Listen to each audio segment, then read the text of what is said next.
இன்றைக்கி தங்கத்தை பார்த்தீங்கன்னா அதன் விலை ஏறிக்கிட்டே இருக்குது, அதன் மதிப்பு கூடிக்கிட்டே இருக்குது.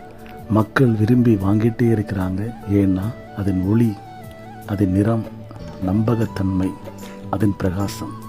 ஆனால் வேதத்தில் இந்த தங்கத்து குறித்து என்ன சொல்லப்பட்டது தெரியுமா? அழிந்து போகிற பொன்.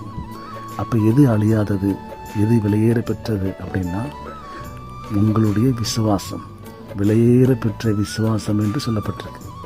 அப்போ களங்கமில்லாத அந்த அன்பு, விலையேற பெற்ற விசுவாசம், தேவன் மேலே வைத்திருக்கிற அந்த அன்பின் விசுவாசத்தால் காணக்கூடாத இறைவனை காண முடியும்.